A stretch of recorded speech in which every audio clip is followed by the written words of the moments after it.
ایک ہوتی ہے سونار کی ترازو، اس میں وہ چھوٹے چھوٹے ویٹس کرتا ہے، دیکھا ہوگا نا آپ نے، وہ ٹویزر سے اٹھا کر چیزوں کو اس میں رکھتے ہیں، وہ چھوٹی سی ترازو ہوتی ہے۔ ایک آپ نے ترازو دیکھا ہوگا جو کہ ٹرک اڈوں میں لگا ہوا ہوتا ہے، بڑا سا ترازو ہوتا ہے نا، اس میں وہ منوں ٹنوں کا وزن ہوتا ہے۔ تو ہم تو چھوٹے چھوٹے انسان ہیں، ہمیں تو انسانوں کی عطا، انسانوں کی دین بس تولنے کی عادت ہے، کس نے مجھے کتنا دے دیا، کس کے پاس کتنا ہے۔ ہم بادشاہ کی، ہم مالک کی عطا، اس کی دین کو ہم کیا تول سکتے ہیں؟ ہم منوں ٹنوں کا وزن نہیں کر سکتے، ہم آنا تولا آنے ماشے تولنے والے لوگ ہیں۔ تو جنہوں نے لگایا، جنہوں نے کھپایا، ان کے لیے تو بڑا اجر ہے۔ اور کیسے کھپایا صحابہ نے، انہوں نے بھی کھپانے کا حق ادا کر دیا۔ حمزہ رضی اللہ عنہ کے کٹے ہوئے جسم کی جو قدر اللہ کی نظر میں ہوگی، اس کی ویلیو تو کریں۔ تو اپنے آپ کو ہم دیکھ لیں کہ ہم اپنے آپ کو کہاں انویسٹ کر رہے ہیں، یہ ایمانداری سے اپنے آپ سے پوچھیے، ایمانداری سے پوچھیے، کسی کو بتانے کی ضرورت نہیں، یہ فہم کا سوال نہیں، یہ ڈسکشن کا سوال نہیں، یہ کسی اور سے پوچھنے کی ضرورت نہیں، یہ آئینہ کوئی نہیں دکھا سکتا آپ کو، یہ آپ کا ضمیر، آپ کا ایمان آپ کو آئینہ دکھائے گا۔ جتنا شفاف ایمان ہے آپ کا، اتنا شفاف کلیئر جواب آپ کے پاس آ جائے گا۔ اس لیے کہ ایمان جتنا مضبوط ہوتا ہے، ضمیر اتنا صاف ہوتا ہے۔ ہم دنیا میں مررز دیکھتے ہیں، ایک ہوتا ہے نا اوپر شیشہ لگا ہوتا ہے اور پیچھے مرکیوری ہوتی ہے نا، یہ دو چیزیں مل کر مرر بنتا ہے نا، آئینہ۔ ہر شیشہ آئینہ نہیں ہوتا۔ بالکل اسی طرح ہر ضمیر جو ہے انسان کو اس کا عکس نہیں دکھا سکتا۔ ضمیر بھی دو چیزوں سے مل کے بنا ہے، ایک ہوتا ہے شیشہ، اور سمجھیں ایک ہوتا ہے اس کے پیچھے وہ جو مرکیوری لگی ہوئی ہوتی ہے۔ تو شفاف دل سمجھیں شیشے کی طرح ہے، اور جو مرکیوری وہ ایمان کی طرح ہے۔ دل صاف ہو اور ایمان انسان کا پختہ ہو تو پھر آپ دیکھیں کہ ضمیر انسان کو کیسے آئینہ دکھاتا ہے۔ تو یہ اپنے آپ سے سوال پوچھئے کہ میری پرائیورٹی زندگی کی کیا ہے، میرا مقصد حیات کیا ہے، میں کہاں لگانا چاہ رہی ہوں، میں کیا اچیو کرنا چاہ رہی ہوں۔ اور اس کے لیے آپ کو اپنے آپ کو تھوڑا سا امیجن کرنا ہوگا بستر مرگ پہ، کہ جب موت آ گئی ہے اس وقت آپ کو کیا سوچ کر خوشی ہوگی، یہ سوچ لیجئے، وہ آپ کا ٹارگٹ ہے۔ اچیومنٹ کا احساس، جب آپ بستر مرگ پر ہوں گی، جب میں مرنے والی ہوں گی، مجھے کیا چیز خوشی دے گی کہ میں نے کیا اکمپلش کرنا چاہا تھا اور میں نے کیا اکمپلش کر لیا۔ اگر اس وقت خوشی ہو رہی ہے الحمدللہ، اس کا مطلب ہے کہ آج آپ جو کام کر رہی ہیں اور آپ کا یہ خیال ہے کہ ان کاموں کی خوشی مجھ کو مرتے وقت ہوگی، الحمدللہ you are right on target, آپ صحیح رخ کے اوپر ہیں۔ اور اگر ہم نے کوئی اور اپنے اہداف بنائے ہیں اور مرتے وقت ہمیں ان کی کوئی اہمیت سمجھ میں نہ آئے گی، کتنی دولت جمع کی، وہ بینکوں میں پڑی ہے، وارث لے لیں گے۔ لوگوں نے میرے بارے میں کیا کہا، لوگ تو دنیا میں رہ گئے، میں تو جا رہی ہوں اپنی قبر کے اندر، وہ لوگ تھوڑی جائیں گے میرے ساتھ قبر میں۔ میں نے کس کس کو راضی کیا، مجھے کیا فرق پڑے گا، کوئی میرے ساتھ میرے اعمال نامے کا بوجھ ہلکا کرنے تو نہیں آئے گا۔ تو بستر مرگ پہ تو کسی نے نہیں کہا کہ آئی وش وی ہیڈ پارٹیڈ مور، کاش کہ میں نے اور پارٹیز اٹینڈ کی ہوتی۔ کفن جب سامنے ہوگا تو کوئی نہ کہے گا کاش اور کپڑے ہی بنا لیے ہوتے، مرنا تو تھا ہی، کفن تو پہننا ہی تھا، فلاں لون کا جوڑا رہ گیا اور فلاں اتنا خوبصورت بوتیک کا جوڑا رہ گیا، یہ کوئی نہیں کہے گا۔ مرتے وقت کوئی نہ سوچے گا کہ ہے فلاں گاڑی نہ خریدی، اور پتہ نہیں فلاں بچے کی نوکری کا کیا ہوا، کس کو فکر ہوگی؟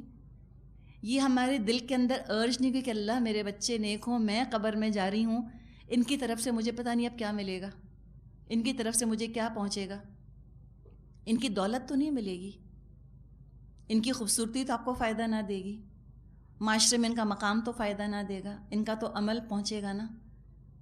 تو یہ سوچ کے انسان پھر اپنی پرائیورٹیز کو سیٹ کرے۔ رات کو جب سونے کے لیے لیٹیں، ایک نظر زندگی پر ڈال لیا کریں کہ میں نے کیا کیا پورا دن، آج میں نے کہاں لگایا اپنے آپ کو۔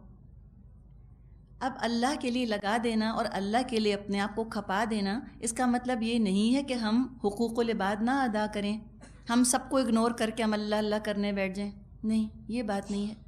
کسی نے لیکن بات بڑی پیاری کہی ہے، ڈاکٹر اسرار احمد یہ بات سناتے ہیں کہ ہتھ کامول تو دل یارول، ہاتھ انسان کے کام کریں لیکن دل اللہ میں اٹکا رہے۔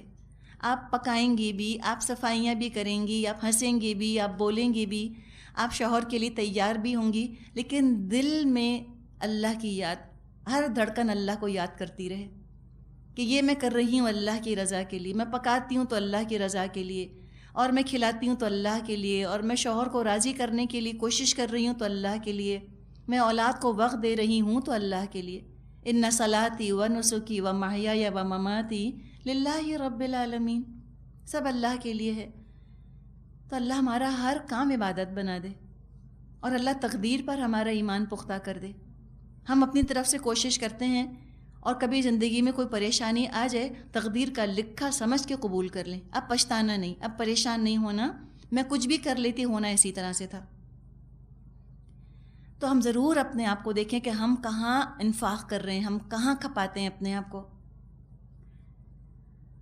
آج ہم دیکھتے ہیں کہ غریب اسلام اور امیر مسلمان، اور ہم دیکھتے ہیں کچھ مسلمانوں کو جو مسلمانوں کے دوست اور اسلام کے دشمن۔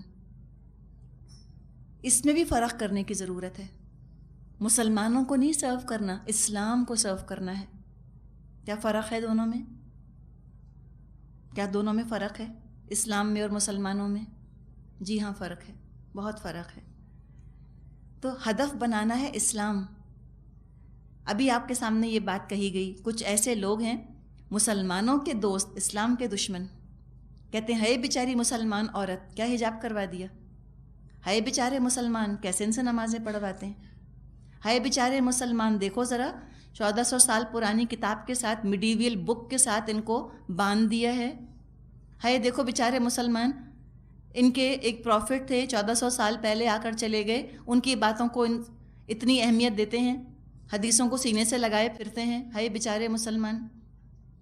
یہ کون ہیں؟ یہ مسلمانوں کے دوست اور اسلام کے دشمن۔ تو ہمیں اسلام کو سرو کرنا ہے، دین کو سرو کریں گے، جڑ کو آپ نے درست کر دیا، پتے شاخیں سب ٹھیک ہو جائیں گی، اور جڑ پر کام نہیں کیا تو پتے چھاٹنے سے کچھ نہ ہوگا۔ بہترین وقت جو انسان آج اپنے لیے لگا رہا ہے، اور انسانوں میں سے مسلمان اپنے لیونگ سٹینڈرڈ اونچا کرنے، اپنے بچوں کو پڑھانا ہے، اپنے بچوں کے منہ میں نوالے ڈالنے ہیں، اور اس میں دین کا کوئی تعلق نہیں۔ بچے اچھے مسلمان ہیں، ان کو دین کا علم ہے نہیں، اس سے کوئی مطلب نہیں، بس پڑھ لیں، بس کھا لیں، بس پہن لیں، نوکریاں لگ جائیں، حلال یا حرام اس سے کوئی مطلب نہیں، بس کمائیں، بچے اچھے لگیں، اچھی جگہ شادیاں ہو جائیں، بہویں اور داماد وہ مومن ہیں یا نہیں ہیں اس سے بھی غرض نہیں، بہو آئے تو خوبصورت ہو اور داماد آئے تو امیر ہو، اس سے آگے اور کوئی ہدف نہیں زندگی کا۔ تو ہم دیکھ رہے ہیں کہ مسلمانوں کی زندگیوں میں تو بہار ہے اور اسلام پر خزاں۔ یہ کیسے ہوا؟ یہ اس لیے ہوا کہ ہم نے اپنی ذات کو ہدف بنا لیا ہے، پیوٹ بنا لیا ہے، ہم لگ رہے ہیں، کھپ رہے ہیں اپنے لیے، اپنی ذات کے لیے، اللہ کے لیے نہیں کر رہے۔ یہی حصہ اگر دین کے لیے لگتا، بہترین حصہ اللہ کے لیے لگا دیتے، تو دین کے گلشن میں بھی تو بہار آتی۔ لیکن سارا جوس، سارا رس اپنے لیے اور چھلکے دین کے لیے، خالی خولی باتیں دین کے لیے اور اصل ایکشن سارا اپنے لیے۔ تو پھر ہم دیکھ رہے ہیں کہ اسلام پر خزاں ہے، گھروں میں بہار ہے۔ تو لہٰذا اب ذرا ملامت کا سا انداز اختیار کیا جا رہا ہے۔ وَمَا لَكُمْ، یہ انداز ہمیں ملے گا سورہ حدید میں، وَمَا لَكُمْ، کیا ہو گیا ہے تم کو، جھنجھوڑا جا رہا ہے، امبیرس کیا جاتا ہے نا، شرمندہ کیا جاتا ہے، کیا ہو گیا تم کو، لا تؤمنون باللہ، تم اللہ پر ایمان نہیں رکھتے۔ لاتے ترجمہ ہم اس لیے نہیں کر رہے کہ بات مسلمانوں سے کی جا رہی ہے، اللہ پر ایمان نہیں رکھتے تبھی تو خرچ نہیں کر رہے ہو، تبھی تو تم اکبر ہو گئے ہو اپنی نظر میں، اللہ کہاں اکبر رہا، اللہ کہاں سب سے بڑا ہے، تم ہو سب سے بڑے اپنی نظر میں۔ وَمَا لَكُمْ لَا تُؤْمِنُونَ بِاللَّهِ، کیا ہو گیا تم کو، تم کیوں نہیں اللہ پر ایمان رکھتے۔ وَالرَّسُولُ يَدْعُوكُمْ، حالانکہ رسول تم کو دعوت دے رہے ہیں، لِتُؤْمِنُوا بِرَبِّكُمْ وَقَدْ أَخَذَ مِيثَاقَكُمْ إِن كُنتُم مُؤْمِنِينَ، حالانکہ رسول تمہیں اپنے رب پر ایمان لانے کی دعوت دے رہے ہیں اور وہ تم سے عہد لے چکے ہیں اگر واقعی تم ماننے والے ہو. یہ بڑی چٹکی ہے اس کے اندر، اگر واقعی ماننے والے ہو. If you are really worth your name, worth your salt. دعویٰ تو کر لیا تم نے ایمان کا، ہو بھی یا نہیں؟ یہ بتاؤ، مسلمان بھی ہو، سبھی کچھ ہو تم. وہ تو انہوں نے کہا تھا مرزا بھی ہو، افغان بھی ہو. اگر ہم کہیں تم ڈاکٹر بھی ہو، انجینئر بھی ہو، تم بتاؤ مسلمان بھی ہو؟ تم بھائی بھی ہو، تم شوہر بھی ہو، تم بیٹے بھی ہو، تم بتاؤ اللہ کے بندے بھی ہو. تم کسی کی بیوی بھی ہو، تم کسی کی بیٹی بھی ہو، شوہر بھی بہت تعریف کرتا ہے اور امی بھی تم سے بہت راضی ہیں اور بچے بھی کہتے ہیں کہ ہماری ماں بہت توجہ دیتی ہے. بتاؤ تم اللہ کی بندی بھی بنی؟ ان کنتم مؤمنین، اگر تم مومن ہو تو تم پھر خرچ کرو. تو پوچھا گیا کیا ہو گیا تم کو، کیوں نہیں خرچ کرتے؟ کیا ڈر ہے تم کو؟ کیا تم کو ڈر ہے کہ اللہ لے کر بیٹھ جائے گا، تم کو واپس نہ کرے گا؟ کیا تمہیں نعوذ باللہ اللہ سے دھوکے کا ڈر ہے؟ جیسے سورہ نور میں فرمایا گیا تھا کہ ان کو ڈر ہے ان یحیف اللہ و رسولہ، کہ اللہ اور اللہ کے رسول ان کے ساتھ خیانت کر جائیں گے، نعوذ باللہ. تو جس کو یہ اندیشہ ہو کہ اللہ لے کر واپس نہیں کرے گا، وہ کبھی اللہ کے نام پہ نہیں دے گا. کہے گا کیا پتہ. جیسے کہتے ہیں کہ a bird in hand is worth two in the bush. ابھی دنیا کو جنت بنا لو، وہ کس نے دیکھی ہے جنت؟ پتہ نہیں ہے بھی کہ نہیں، کیا پتہ ہے، بس ایسی فولکلور، فیری ٹیلز، اساطیر الاولین تو نہیں. تو اندیکھی جنت کے پیچھے یہ آنکھوں سے نظر آنے والی دنیا کو کیوں چھوڑیں؟ بابر با عیش کوش کے عالم دوبارہ نیست. بابر نے کہا تھا کہ بابر عیش کر لو، دنیا دوبارہ نہیں آنے والی. You are only young once, you only live once, make hay while the sun shines. یہ ساری باتیں you have it, flaunt it. ہے تو دکھاؤ، خوب سمیٹو. جوانی جا کے دوبارہ تھوڑی آتی ہے. ایسے ڈیسپریٹ ہو گئے تم اللہ کی راہ میں خرچ نہیں کرتے. حالانکہ اللہ تعالیٰ نے فرمایا ہے سورہ مزمل میں کہ وَمَا تُقَدِّمُوا لِأَنفُسِكُم مِّن خَيْرٍ، جو کچھ تم آگے بھیجو گے اپنی جانوں کے لیے خیر میں سے، تَجِدُوهُ عِندَ اللَّهِ، تم اللہ کے پاس موجود پاؤ گے. هُوَ خَيْرًا وَأَعْظَمَ أَجْرًا، وہ تو بہت بہتر ہے اور اجر کے لحاظ سے بہت بڑا ہے. اللہ کے رسول تو پکار رہے ہیں. اب اللہ کے رسول کی پکار تو آج ہم سن نہیں سکتے، آپ کی آواز تو ہم سن نہیں سکتے، لیکن آپ کی پکار، آپ کا کوس تو ہم تک پہنچ گیا ہے. اسلام کا جھنڈا تو ابھی بلند کرنا ہے. کسی نے کہا ہے نا کہ وقت فرصت ہے کہاں، کام ابھی باقی ہے. نور توحید کا اتمام ابھی باقی ہے. ابھی تو توحید کا نور پوری دنیا میں پھیلانا ہے. ابھی مومن کے پاس کہاں فرصت ہے. We don't have time to kill. ہم کیسے کہہ سکتے ہیں بور ہو رہے ہیں، کچھ ہے ہی نہیں کرنے کو.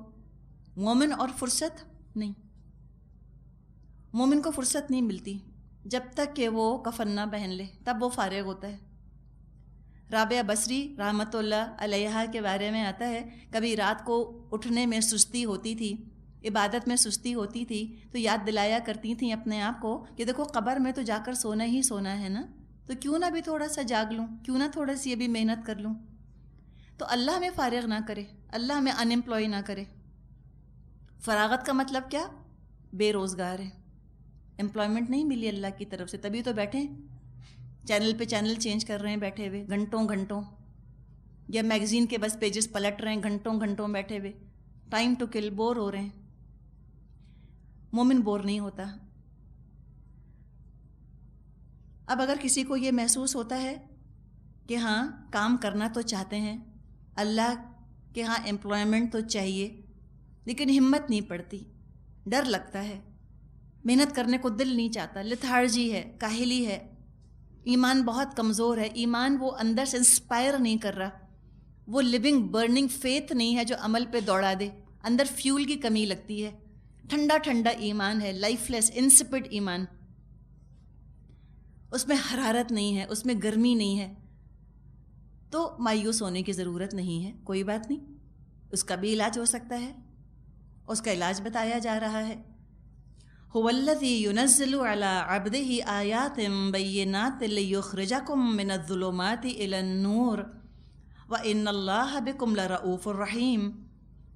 وہ اللہ ہی تو ہے جو اپنے بندے پر صاف آیتیں نازل کر رہا ہے تاکہ تمہیں تاریکیوں سے نکال کر روشنی میں لے آئے، اور حقیقت یہ ہے کہ اللہ تم پر نہایت شفیق اور مہربان ہے۔ اب ایمان جس کا ذکر کیا کہ ایمان حاصل کرو، ایمان کی طاقت اگر ہوگی تو عمل آسان ہوگا، تو یہ ایمان ملے گا کہاں سے؟ یہ ایمان باتوں سے نہیں ملتا، یہ فلسفی کی کتابوں میں نہیں ملتا، یہ سائنس کی کتابوں میں بھی نہیں ملتا۔ کسی نے کہا ہے کہ وہ جنس نہیں ایمان جسے لے آئیں دکان فلسفہ سے، یہ ڈھونڈے سے ملے گی عاقل کو قرآن کے سپاروں میں۔ ایمان تو قرآن سے حاصل ہوتا ہے انسان کو۔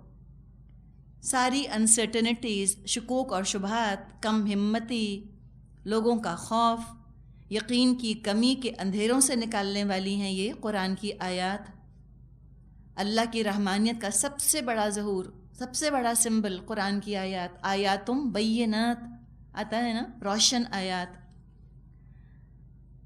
اللہ رؤوف ہے، اللہ رحیم ہے۔ رافت کہا جاتا ہے ایمپتھی کو، کسی کو دکھ میں دیکھنا، کسی کو دکھ درد میں مبتلا دیکھنا اور اس کا دکھ، اس کا درد اپنے دل میں محسوس کرنا، یہ ایمپتھی ہے، یہ رافت ہے۔ اب اس درد کو دور کرنے پر توجہ دینا رحمت ہے۔ تو دو الفاظ ہیں، ایمپتھی اور سمپتھی۔ نبی اکرم صلی اللہ علیہ وسلم کے لیے بھی رؤوف اور رحیم کے الفاظ آتے ہیں سورہ توبہ میں۔ فرمایا ہے آیت 128 128 میں، لَقَدْ جَاءَكُمْ رَسُولٌ مِّنْ أَنفُسِكُمْ عَزِيزٌ عَلَيْهِ مَا عَنِتُّمْ حَرِيصٌ عَلَيْكُمْ بِالْمُؤْمِنِينَ رؤوف الرحیم۔ آ گیا تمہارے پاس ایک رسول تم ہی میں سے، تمہارا نقصان میں پڑنا اس پر شاق ہے، تمہاری فلاح کا وہ حریص ہے، ایمان لانے والوں کے لیے شفیق اور رحیم ہے۔ تو فرمایا کہ اللہ نے یہ روشن آیات نازل کی ہیں، وہ تم کو اندھیروں سے نکالیں گی نور کی طرف، اور اللہ تم پر بہت شفیق ہے، بہت مہربان ہے۔ آخری دم تک، آخری سانس تک اس نے توبہ کا دروازہ، مہلت کا دروازہ کھلا رکھا ہے تمہارے لیے۔ تم زندگی کے کسی بھی مرحلے پر مایوس مت ہونا اپنی طرف سے۔ تم کبھی احساس کمتری کا یا مایوسی کا یا احساس محرومی کا شکار مت ہونا کہ میں کچھ نہیں کر سکتی، میں کچھ نہیں کر سکتا، اتنی عمر ہو گئی، میں 40 سال کی ہو گئی، میں 60 سال کی ہو گئی، میں 80 سال کی ہو گئی، اب میں کچھ نہیں کر سکتی۔ کبھی مایوس مت ہونا۔ جب لوٹو گے، جب پلٹو گے اللہ کی طرف، تم اللہ کو منتظر پاؤ گے۔ اللہ اپنا دامن رحمت وسیع کر کے تمہیں اس کے اندر پناہ دے دے گا۔ تم لوٹنے والے تو بنو، تم عمر کو بیریئر مت بننے دینا۔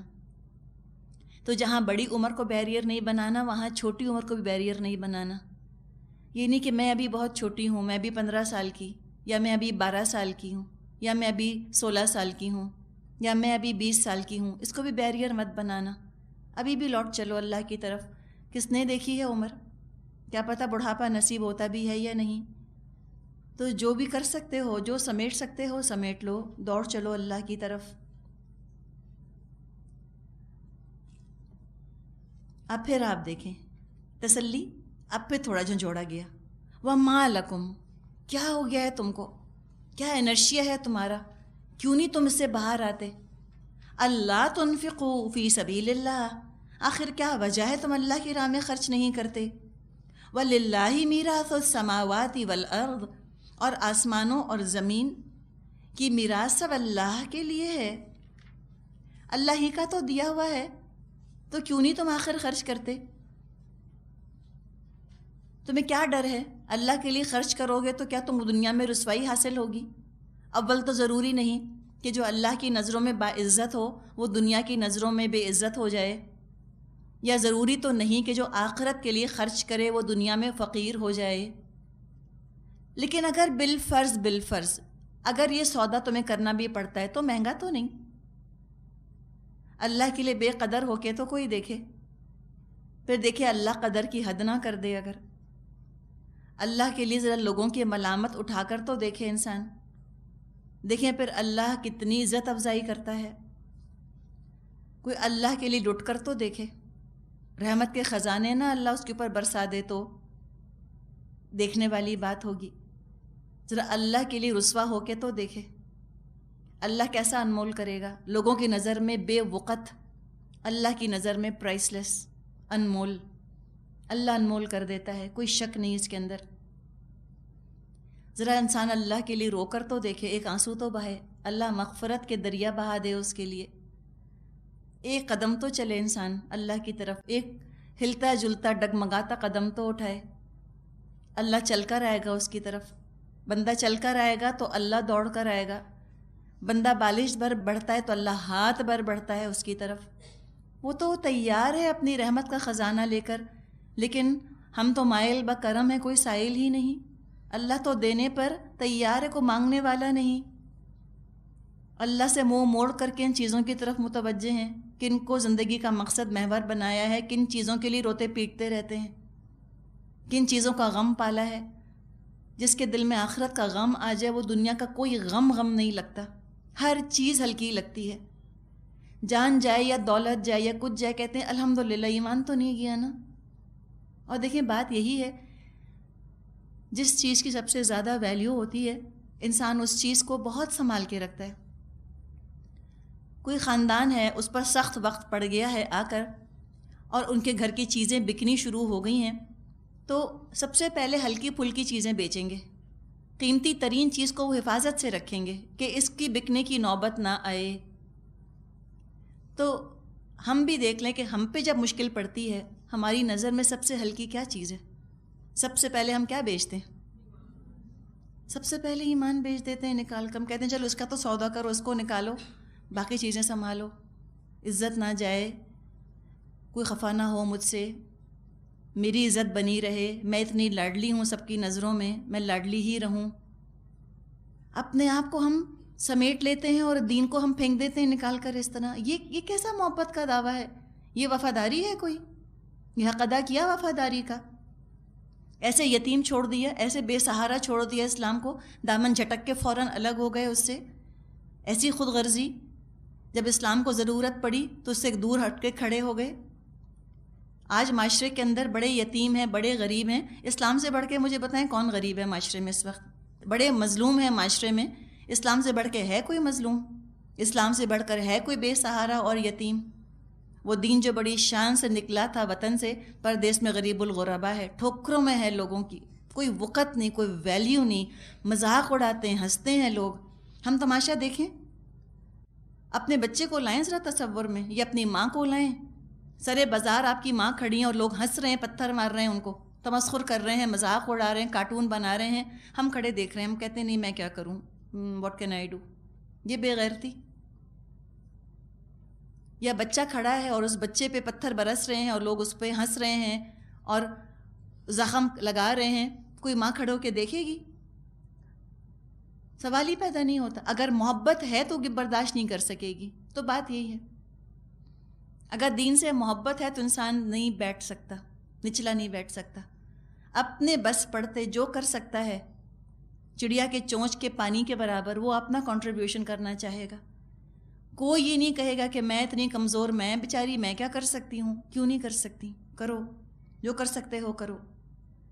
اور جو اللہ تعالیٰ کے لیے کرے گا تو اللہ نے تو بس یہاں پر ایک بات فرما دی، وَلِلَّهِ مِيرَاثُ السَّمَاوَاتِ وَالْأَرْضِ. اللہ کے لیے ہے سب کچھ، میراث آسمانوں اور زمین کی، سب دولت اللہ کی، تمہیں کتنا دے گا. اور ایک اور اس میں بات یہ بھی پوشیدہ ہے کہ تم بچا بچا کے رکھ رہے ہو، چھوڑ کے تو جاؤ گے نا، قبر میں لے کے تو نہیں جاؤ گے. فائنل انہیریٹر کون ہوگا؟ اللہ ہی تو ہوگا. تم اپنے بچوں کے لیے بچاتے ہو کہ بچے نہیں مریں گے؟ پوتے پوتیوں کی فکر کرتے ہو کہ وہ نہیں مریں گے؟ لا یبقى الا وجہ ربک ذو الجلال والاکرام. کچھ نہیں بچے گا سوائے تیرے رب کے چہرے کے.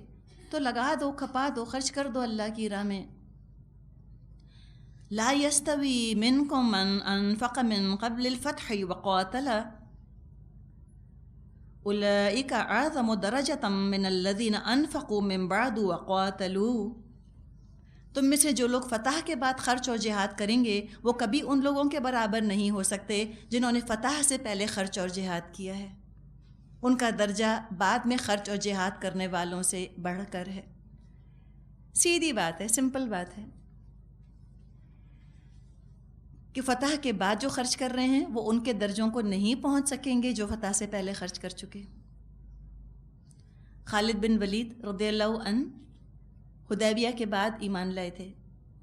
ایک واقعہ آتا ہے کہ نبی اکرم صلی اللہ علیہ وسلم کے کسی صحابی سے کچھ تو میں ہو گئی، کچھ اختلاف ہو گیا، اور وہ صحابی جن سے کہ خالد بن ولید کا اختلاف ہوا وہ صلح حدیبیہ سے پہلے کی ایمان لائے ہوئے تھے۔ جب معاملہ نبی اکرم صلی اللہ علیہ وسلم تک پہنچا تو آپ نے کہا خالد بن ولید سے کہ تم ان کے درجوں کو نہیں پہنچ سکو گے، یہ تو پہلے کے لوگ ہیں نا، یہ تو پہلے چل پڑے، جو پہلے چلتا ہے وہ پہلے پہنچتا ہے، جو بعد میں چلتا ہے وہ بعد میں پہنچتا ہے۔ تو یہ کیسے ہو سکتا ہے کہ جنہوں نے مشکل وقت میں اسلام کا ساتھ دیا تھا وہ ان کے برابر ہو جائیں جو کہ آسان وقت میں اسلام کے اندر داخل ہوئے تھے؟ تو فرمایا کہ نہیں، برابر ہو سکتے، ایک جیسے نہیں ہو سکتے، حالات کی تبدیلی سے فرق واقع ہو جائے گا۔ مثال کے طور پہ کسی کی کیپیسٹی تھی 1,00,000 روپیہ دینے کی اللہ کی راہ میں، اس نے 1,000 دیا، کم دیا، وہ زیادہ دے سکتا تھا۔ اب کسی کے پاس 5,000 تھے، اس نے 5,000 میں سے 1,000 دے دیا، اس نے بہت دیا۔ تو ریلیٹیو ہے کس کے پاس کتنا تھا، کتنے میں سے کتنا دیا۔ تو یہ بات نیکیوں کے لیے ہے، کن حالات میں نیکیاں کی۔ فتح سے مراد یہاں پر صلح حدیبیہ ہے یا فتح مکہ؟ حالات تو صلح حدیبیہ کے بعد بہت بہتر ہو گئے تھے، اور صلح حدیبیہ ہی کو فتح مبین کہا گیا ہے۔ ان کو تو سابقون الاولون کہا گیا، صلح حدیبیہ سے پہلے جو ایمان لائے، اور بعد کے آنے والے وہ بھی اچھے ہیں، جیسے کہ آگے فرمایا وَكُلًّا وَعَدَ اللَّهُ الْحُسْنَى وَاللَّهُ بِمَا تَعْمَلُونَ خَبِيرٌ۔ اگرچہ اللہ نے دونوں ہی سے اچھے وعدے فرمائے ہیں، اور جو کچھ تم کرتے ہو اللہ کو اس کی خبر ہے۔ وعدے دونوں سے اچھے ہیں، لیکن بہرحال رینکس کا تو فرق ہو گیا، درجوں کا تو فرق ہو گیا۔ بالکل یہی بات ہم اپنے لیے اپلائی کر لیتے ہیں آج۔ جتنے حالات ناموافق ہوں، جتنے حالات خراب ہوں، ان حالات میں اجر اتنا زیادہ بڑھ جائے گا نیکیاں کرنے کا۔ ہمارے شوق کو اللہ کرے کہ یہ بات بڑھا دے زیادہ، کہ ہم حالات کی خرابی کو دیکھ کر مایوس ہو کے نہ بیٹھیں، بلکہ حالات کی خرابی کو اپرچونٹی سمجھیں، انسپائر ہوں، یہ تو گولڈن اپرچونٹی ہے میرے لیے۔ آپ نے دنیا میں بھی اگر ان کے ملینئرز کے حالات پڑھے ہوں تو چند ملینئرز کے حالات میں آپ کو یہ بات پتہ چلے گی جس کو ہم کہتے ہیں نا ریگس ٹو ریچز سٹوری۔ بالکل غریب تھے پھر بہت ہی امیر ہو گئے۔ کیسے ہوا؟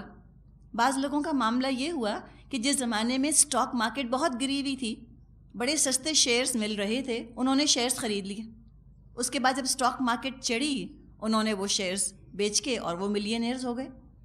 تو مشکل حالات کا مطلب کیا کہ کوئی نیکی نہیں کرنا چاہ رہا، یعنی کہ جنت حاصل کرنا بڑا آسان ہے اس وقت۔ ایک زمانہ آئے گا کہ جب جنت حاصل کرنا بہت مشکل ہو جائے گا، یعنی بڑے بڑے اعمال کرو گے تب کہیں جا کے جنت ملے گی، اسی کے حالات اتنے آسان ہوں گے، ایک رو چل پڑے گی، ٹرینڈ ہو جائے گا نیکیاں کرنے کا۔ تو ان دونوں حالات میں تو فرق ہے نا۔ آپ نمازی کو لے لیجئے، مکے جا کے نماز پڑھنا آسان لگتا ہے اور واشنگٹن جا کے مشکل لگتا ہے نا، تو اس کا بڑا اجر ہے، بہت اجر ہے کتنے مشکل حالات میں نیکی کی۔ تو یہ چیز انسان کے شوق کو آگے بڑھائے۔ اور بات کیا ہے کہ جو کچھ اللہ نے دیا ہے یہی ہے نا جس کو کہ لگانا اور کھپانا ہے۔ کسی نے کہا ہے کہ یہی متاع عزیز ہے، کھپا دے ٹھکانے لگا دے اسے۔ اور مسلسل انسان جہاد کرتا رہے، مسلسل کوشش کرتا رہے۔ حالات جو ہیں، حالات کتنے بھی خراب ہوں وہ انسان کو مایوس نہ کر دیں، بیزار نہ کر دیں، ڈرا نہ دیں، بلکہ اور انسپائر کریں کہ ہمیں تو یہ کرنا ہی کرنا ہے۔ ایک چیلنج انسان لے لے، اور جو چیلنج قبول کرتے ہیں وہی تو پھر آگے بڑھتے ہیں نا۔ تو فرمایا کہ دیکھو برابر ہو نہیں سکتے وہ لوگ جنہوں نے کہ فتح سے پہلے خرچ کیا، فتح سے پہلے جہاد کیا۔ اس میں ایک حدیث بھی آتی ہے نبی اکرم صلی اللہ علیہ وسلم کی۔ آپ نے فرمایا، یہ ابو سعید خدری سے روایت ہے کہ اللہ کے رسول نے ہم سے صلح حدیبیہ کے زمانے میں فرمایا، ان قریب ایسے لوگ آنے والے ہیں جن کے اعمال کو دیکھ کر تم لوگ، یہ تم لوگ کون ہیں؟ آپ کے صحابہ، تم لوگ اپنے اعمال کو حقیر سمجھو گے، مگر پھر آپ نے فرمایا ان میں سے کسی کے بعد پہاڑ بھر سونا ہو اور وہ سارے کا سارا اللہ کی راہ میں خرچ کر دے تو وہ تمہارے 2 رتل بلکہ 1 رتل خرچ کرنے کے برابر بھی نہ پہنچ سکیں گے۔